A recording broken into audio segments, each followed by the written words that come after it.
சொந்தங்களுக்கு வணக்கம். இலங்கை நாட்டில் இன்னும் மனுஷன் சாப்பிட்டான், இது மட்டும்தான் ஒரு செய்தியா கதைக்கையில்னு நான் நினைக்கிறேன். மற்றபடி எல்லா சம்பவங்களுமே நடந்து கொண்டு தான் இருக்குது. கூடுதலா இந்த மனைவியை கணவன் அடிச்சுட்டேர், இல்லைன்னா அடிச்சு கொலையே செய்துட்டேர், இப்படியெல்லாம் கூடுதலாக நீங்க செய்திகள் கேள்விப்பட்டிருக்கலாம். ஆனா மனைவி கணவன் அடிச்சு கொலை செய்துட்டேர் என்று கேள்விப்பட்டிருக்கீங்களா? நான் கேள்விப்பட இல்லை. அப்படி சம்பவமும் இலங்கையில நடந்திருக்குது. இப்படி இன்னும் மோசமான சம்பவங்கள் எல்லாம் நடந்திருக்கு. அதை தான் நம்ம இன்றைக்கு கதைக்க போகிறோம். இலங்கை நாட்டில் ஒரு கெப்பித்திக்குழா அப்படின்ற ஒரு இடம் ஒன்று இருக்குது. அந்த இடத்துல நோமலாக எல்லா குடும்பத்திலையுமே கணவனுக்கும் மனைவிக்கும் வாய்த்தக்கம், சின்ன சின்ன பிரச்சனைகள், சண்டைகள் இப்படியெல்லாம் வருந்தானே, அதே போல் இந்த குடும்பத்துக்கும் வந்திருக்கு. முடிஞ்ச அளவுக்கு மனைவி சொல்லி பார்த்துருக்காங்க, சமாளிக்கிறதுக்கு முயற்சி செஞ்சு பார்த்துருக்காங்க. இல்லை, கணவன் கை வைக்கிற அளவுக்கு, அதாவது வாயால் வார்த்தையால் மட்டும் சொல்லாமல் கையாலையும் பார்த்தீங்கன்னா மனைவிக்கு அடிக்கிற அளவுக்குலாம் போயிருக்கு. முடியாத கட்டத்தில் வீட்டில் இருந்த கோடாரி எடுத்து கணவனினுடைய தலையில் ஒரே போடா போட்டுட்டாங்க.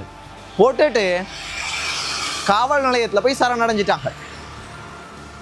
ஆனால் நான் ஒன்று மட்டும் சொல்லுவேன், இது ஒரு விளையாட்டு விஷயம் இல்லை. ஒரு வாழ்க்கைன்றது ஒரு அழகான ஒரு பொக்கிஷம். இது எந்த ஒரு பணத்தோடையோ தங்கத்தோடையோ எதோடையுமே எந்த பொருளோடையுமே ஒப்பிட முடியாது. அப்படி ஒரு ஒரு ஒரு கோல்டானது, ஒரு கோல்டோட கூட ஒப்பிட முடியாது. அந்த வாழ்க்கையை அற்ப சொற்ப சின்ன சின்ன விஷயங்களுக்காக சீரழிச்சு கொள்ளாதீங்க ஐயா, அதுதான் சொல்ல முடியும். இப்படி ஒரு சம்பவம் இலங்கையில் இன்றைக்கு இந்த சம்பவத்தை பார்க்க கிடைச்சிச்சு.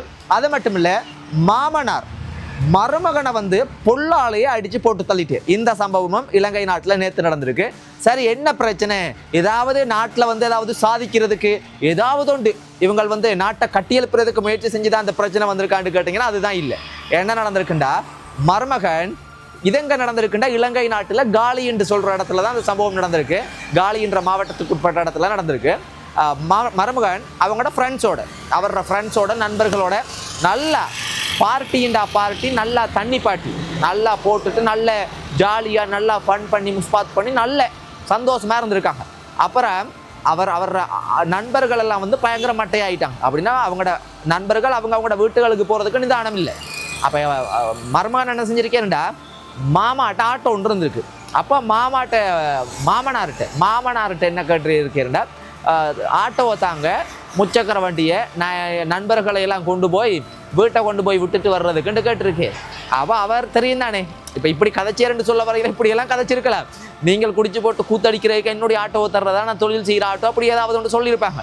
அதாவது ஆட்டோவை தர முடியாதுன்னு சொல்லிட்டு கதவை இவர் அடித்து பெரிய அட்டகாசம் பண்ணியிருக்கு. அப்போ அந்த அட்டகாசம் தாங்க முடியாமல் மாமனார் அங்கே வர்ற வீட்டை இருந்து ஒரு பொல்லொண்டு எடுத்து மர்மனுக்கு தலையிலேயே போட்டிருக்கார். ஆள்ற கதை முடிஞ்சு அவரும் காவல் நிலையத்தில் போய் சரணடைஞ்சிட்டு. உண்மையாகவே இந்த மாதிரியான சம்பவங்களை பார்க்கும்போது யோசிச்சு பாருங்க, இந்த எல்லாமே ஒரு போதை, ஒரு சாராயமோ இல்லைண்டா ஏதோ ஒரு வேறு ஏதாவது போதை பொருட்களோ ஏதோ ஒன்றை பாவிக்கிறனால உங்களோட சந்தோஷமும் இல்லாமல் போய் அடுத்தவங்களோட சந்தோஷமும் சீரழிஞ்சு போகுதுன்னு. நீங்கள் ஏதாவது சந்தோஷத்துக்கு குடிக்கிறீங்க, ஏதாவது ஒரு விஷயம் மட்டும் செய்கிறீங்கடா, அது தனிப்பட்ட ரீதியில், அதாவது அடுத்தவங்களுக்கு தொந்தரவு இல்லாமல் ஏதாவது ஒன்று செஞ்சால் கூட சரி ஏதோ ஒன்று விடலாம். அது ஒரு சமுதாயத்தையே சீரழிக்கிற மாதிரிக்கெல்லாம் செய்கிறீங்களே, அதனால் அப்படியெல்லாம் செய்யாதீங்களம்மா. இதெல்லாம் ஒரு பாவமான வாழ்க்கை. அதே மாதிரிக்கு தற்போதைய அரசாங்கத்தில் நிறைய அரசியல்வாதிகள் நிறைய எக்கச்சக்கமான பிரச்சனை போய் கொண்டிருக்குது. என்ன சொல்கிறாங்கன்னா, அரசாங்கத்தினுடைய, அதாவது தற்போதைய அரசாங்கத்தினுடைய தரப்பில் இருந்து என்ன சொல்கிறாங்கன்னா, நிறைய அரசியல் சம்மந்தப்பட்டார்கள் முழிச்சு கொண்டிருக்காங்க. எல்லாரும் கையும் களவும் அப்படிப்பட்ட இப்படி நிறைய கதைகள், நிறைய விமர்சனம், நிறைய இதெல்லாம் போகுது.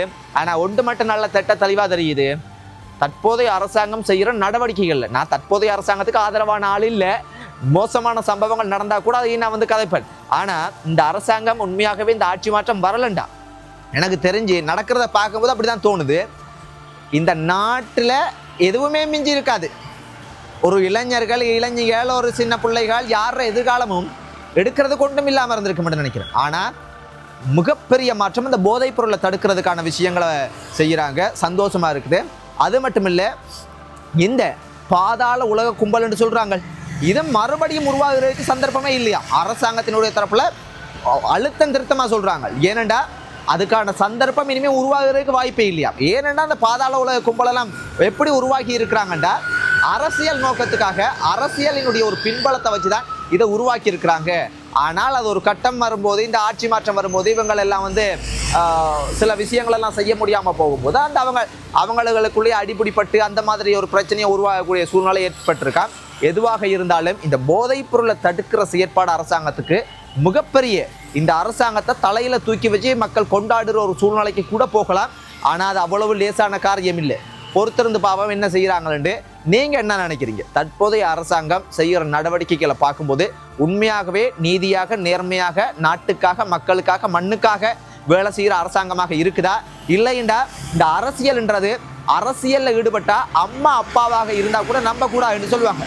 ஆனால் அதனால இந்த தற்போதைய அரசாங்கம் இவங்களும் அரசியல் பொலிட்டிக்கல் கேம் தான் பண்றாங்களா, மக்களை வந்து மைண்ட் வாஷ் பண்ற மாதிரிக்கு வந்து தான் விஷயங்களை கொண்டு போறாங்களா, இல்லாட்டி உண்மையாகவே வந்து கிளீன் ஸ்ரீலங்காண்டி இலங்கையை சுத்தம் செய்யறாங்களா? உங்களோட பார்வையில எப்படி இருக்கு அதை சொல்லுங்க. நன்றி சொந்தங்களே, நன்றி.